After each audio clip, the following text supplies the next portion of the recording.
Relations with Mughals, campaign of Shahwasta Khan, sack of Surat, expedition of Jai Singh and visit to Agra.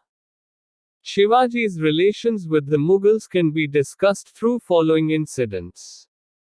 Struggle against Shasta Khan, the Mughal Emperor Aurangzeb became very worried on seeing the growing Maratha power in the Deccan.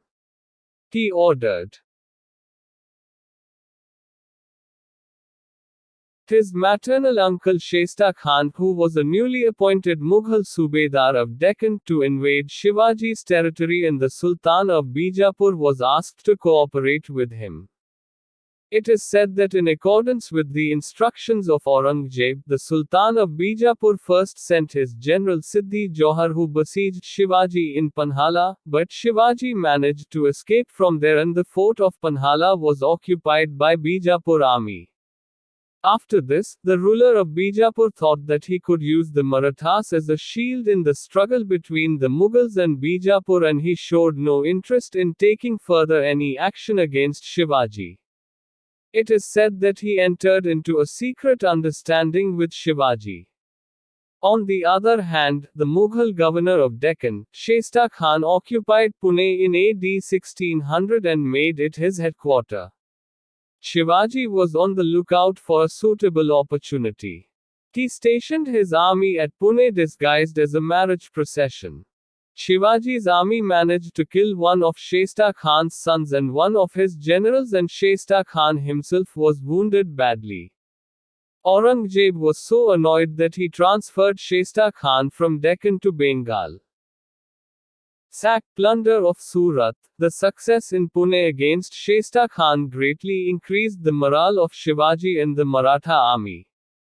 Immediately, he resorted to launching one more terrible attack on the Mughal port of Surat. From 16 to the 20th of January 1664, he plundered the rich city. Shivaji got enormous wealth from this first plunder of Surat city. Expedition of Muazzam and Jaya Singh against Shivaji in the Treaty of Purandar. These activities of Shivaji made the Mughal Emperor Aurangzeb very worried. He sent a vast army against Shivaji under the leadership of his principal advisor, Jaya Singh of Amer, and his own son, Prince Muazzam Rai. Jaya Singh was given all the necessary military and administrative rights so that he did not have to depend upon the Mughal governor of Deccan. He was also ordered to keep in direct contact with the emperor himself. Jaya Singh was an able and brave general and a far-sighted politician. He did not commit a mistake like his predecessors in assessing the military strength of Shivaji. He tried first to win over all the opponents of Marathas to his side and also managed to win over the Sultan of Bijapur to his side. Then, with full military preparations, attacked the main center of Shivaji, namely, the fort of Purandar. Shivaji's treasury was in Purandar and he lived there with his family. He besieged the fort of Purandar and appointed an army to plunder and terrorize the Maratha regions.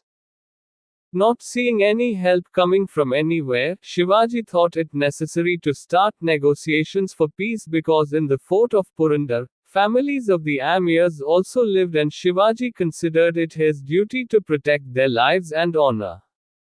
Shivaji met Jaya Singh and settled the terms of the peace treaty. This treaty is famous in history as the Treaty of Purandar, June 1665. The terms of this treaty were as follows. Shivaji had to surrender to the Mughals 23 of his 35 forts, yielding an annual land revenue of 4 lakh huns. Shivaji was left with just 12 forts of 1 lakh huns of the annual land revenue. Shivaji promised to remain loyal to the Mughal emperor.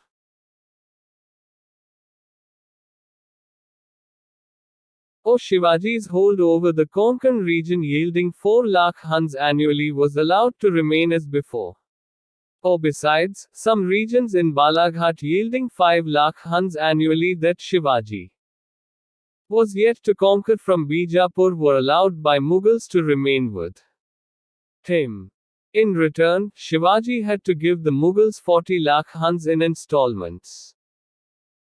Shivaji was not granted the permission to go to the Mughal court in person, but his son Sambhaji was granted a mansab of 5,000. Shivaji promised to help the Mughals against Bijapur.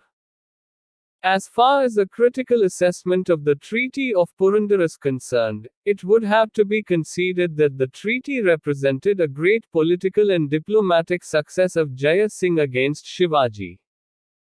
Within a short period of 3 months, Jaya Singh forced a rapidly rising Maratha leader and the rising power of Marathas to accept Mughal sovereignty.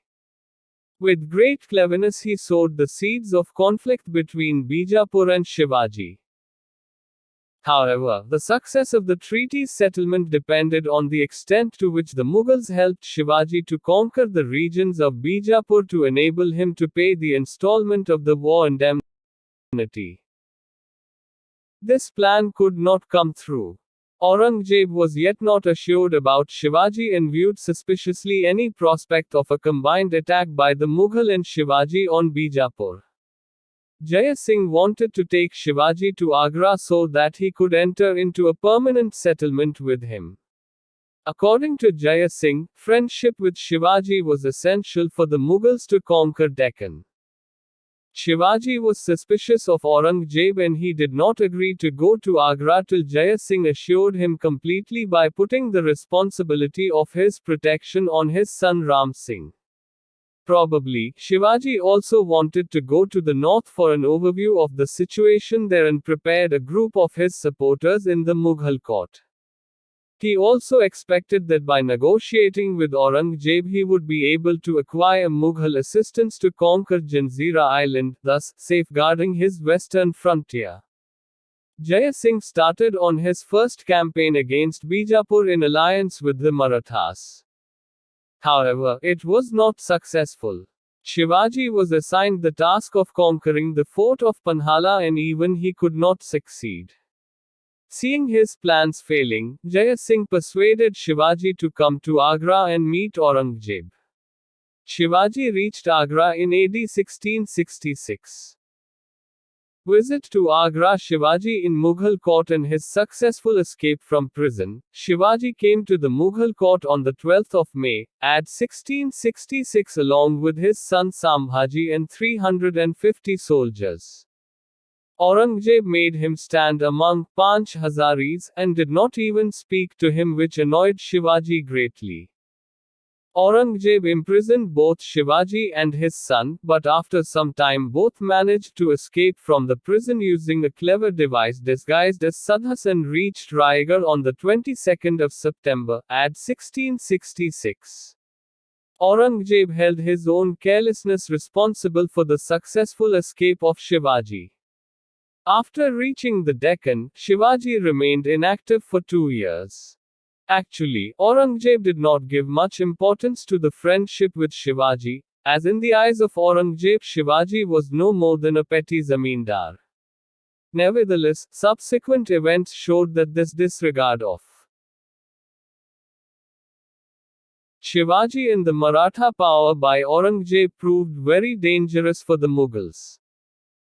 Second plunder of Surat, conquest of other Mughal territories. Shivaji started his second campaign against the Mughals in AD 1666-1670. Though he had started his campaign against Bijapur a short while ago, he did not gain anything from Bijapur side, so he restarted his campaign against the Mughals. He gradually reconquered all the 23 forts he had surrendered to the Mughals by the Treaty of Purandar. Shivaji plundered Surat the second time on the 6th of October, AD 1670. In a plunder of 3 days he got about 66 lakh. According to famous Indian historian J.N. Sarkar, this plunder of Surat affected trade quite adversely and the merchants of Surat stopped getting goods from the internal parts of the country. After this, Shivaji attacked Barar, Badlana and Khandesh and conquered the forts of Salair and Malla.